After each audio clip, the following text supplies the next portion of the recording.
ये कथा उस समय की है जब देवों यानी देवताओं और असुरों यानी राक्षसों के बीच ब्रह्मांड में वर्चस्व की होड़ लगी थी। एक बार की बात है, महान क्रोधी ऋषि दुर्वासा अपने शिष्यों के साथ भ्रमण कर रहे थे। मार्ग में उन्हें स्वर्ग के राजा देवराज इंद्र मिले, जो अपने ऐरावत हाथी पर सवार होकर पूरे राजसी ठाट बाट के साथ आ रहे थे। दुर्वासा ऋषि ने इंद्र को प्रेम पूर्वक भगवान विष्णु का एक दिव्य पुष्पों की माला भेंट की, जो सौभाग्य और श्री यानी लक्ष्मी का प्रतीक थी। लेकिन इंद्र को अपने ऐश्वर्य का इतना घमंड था कि उन्होंने उस पुष्पों की माला को स्वयं धारण न करके अपने ऐरावत हाथी के मस्तक पर रख दिया। ऐरावत ने उस माला को अपनी सूंड से उठाकर धरती पर फेंककर कुचल दिया। यह देखकर दुर्वासा ऋषि को अपार क्रोध आया।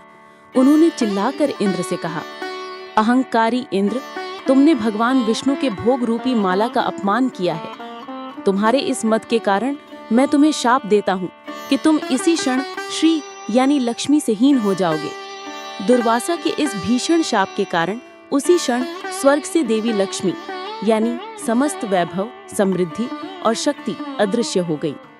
उनके जाते ही देवता बलहीन, श्रीहीन और ओज रहित हो गए। देवताओं की ये दुर्दशा देखकर दैत्यों के राजा बलि ने इसे स्वर्ग पर अधिकार करने का सही मौका समझा। दैत्यों ने संगठित होकर स्वर्ग पर भयानक आक्रमण कर दिया। बलहीन देवता इस युद्ध में बुरी तरह पराजित हुए और असुरों ने स्वर्ग के सिंहासन पर अपना अधिकार जमा लिया। पराजित देवता अपने गुरु बृहस्पति और ब्रह्मा जी के साथ सृष्टि के पालक भगवान विष्णु की शरण में क्षीर सागर पहुंचे। देवताओं की प्रार्थना सुनकर भगवान विष्णु ने उन्हें दिलासा दिया और समस्या का समाधान बताया। देवताओं, अब तुम बल और तेज से हीन हो चुके हो। तुम्हें फिर से शक्ति और अमरता प्राप्त करनी होगी। इसके लिए तुम्हें क्षीर सागर, दूध के सागर का मंथन करना होगा। इस मंथन से अमृत निकलेगा। इस अमृत को पीकर तुम अमर हो जाओगे और असुरों को आसानी से पराजित कर पाओगे। परंतु ये मंथन कार्य अत्यंत विशाल और कठिन था। अकेले देवताओं के वश की बात नहीं थी। भगवान विष्णु ने कहा, ये कार्य असुरों के सहयोग के बिना असंभव है। तुम उनसे अभी मित्रता कर लो और उन्हें अमृत का लोभ देकर मंथन के लिए तैयार करो। मैं तुम्हारी सहायता करूंगा। देवराज इंद्र भगवान के निर्देश पर राजा बलि के पास गए और अमृत का प्रलोभन देकर उन्हें समुद्र मंथन के लिए राजी कर लिया। मंथन की तैयारी शुरू हुई। मथनी बनी मंदराचल पर्वत, रस्सी बनी वासुकी नाग। देवताओं ने वासुकी की पूंछ की ओर मोर्चा संभाला, जबकि असुरों ने नाग के मुख की ओर खड़े होना स्वीकार किया। जब मंदराचल पर्वत को सागर में स्थापित किया गया तो वो अपनी विशालता के कारण सागर में डूबने लगा।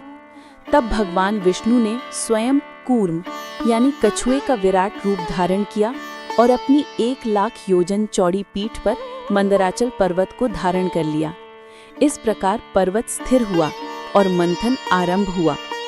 जैसे ही देवता और असुरों ने वासुकी नाग को खींचना शुरू किया, सबसे पहले सागर से भयंकर कालकूट विष प्रकट हुआ।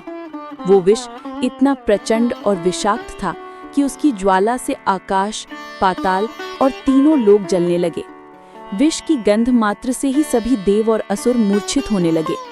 जब कोई भी इस विष को ग्रहण करने को तैयार न हुआ, तब सभी ने भयभीत होकर करुणा के सागर भगवान शिव की स्तुति की। सृष्टि पर आए इस भयंकर संकट को देखकर भगवान शिव ने बिना किसी संकोच के उस पूरे भयंकर विष को अपने हाथ में लेकर पी लिया।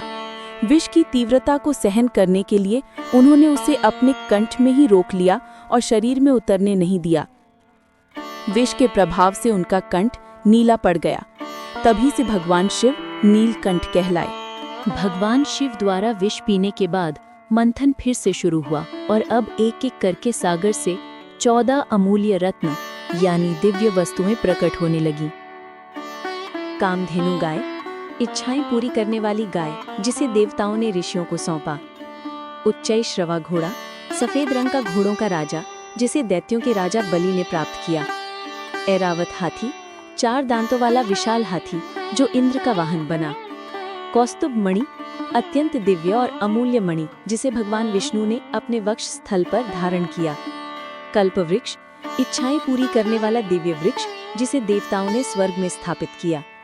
अप्सरा रंभा, सौंदर्य से परिपूर्ण अप्सरा जो स्वर्ग लोक चली गई।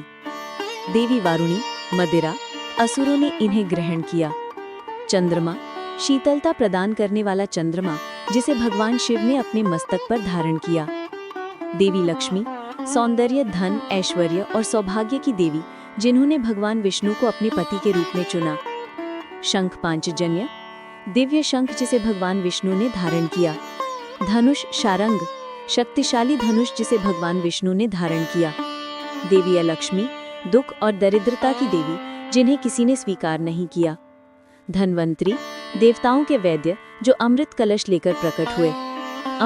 अमृत कलश मंथन का अंतिम और सबसे महत्वपूर्ण रत्न जो अमरता प्रदान करने वाला दिव्य पेय था।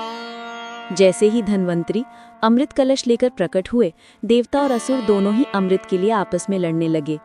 असुरों ने अमृत कलश छीन लिया और स्वयं पीने की तैयारी करने लगे। तब भगवान विष्णु ने मोहिनी रूप धारण किया, एक अति सुंदर मोहक स्त्री का।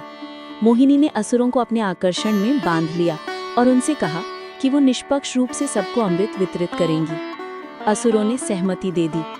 मोहिनी ने पहले देवताओं को अमृत पिलाना शुरू किया। इसी बीच राहु नाम का एक असुर देवताओं का वेश धारण करके देवताओं की पंक्ति में बैठ गया और अमृत पी लिया। सूर्य और चंद्रदेव ने उसे पहचान लिया और भगवान विष्णु को बताया। भगवान विष्णु ने तुरंत अपने सुदर्शन चक्र से राहु का सिर धड़ से अलग कर दिया। चूंकि अमृत उसके कंठ तक पहुंच चुका था, इसलिए उसका सिर और धड़ अमर हो गए। यही राहु और केतु कहलाए। देवताओं ने अमृत पीकर अमरता और शक्ति प्राप्त कर ली। उन्होंने तुरंत असुरों पर आक्रमण किया और उन्हें पराजित करके स्वर्ग का राज्य पुनः प्राप्त कर लिया। इस प्रकार समुद्र मंथन ने न केवल देवताओं को उनका खोया हुआ वैभव लौटाया, बल्कि सृष्टि को विष के विनाश से बचाया और 14 अमूल्य रत्नों को संसार को प्रदान किया। ये कथा हमें ये भी सिखाती है कि बड़े लक्ष्य की प्राप्ति में सबसे पहले बाधाएं आती हैं, जिन्हें पार करने के बाद ही सफलता मिलती है। अगर आपको ये कथा पसंद आई हो तो वीडियो को लाइक करें, शेयर करें और चैनल को सब्सक्राइब करना ना भूलें। वीडियो की हर अपडेट पाने के लिए बेल आइकन को दबाना ना भूलें।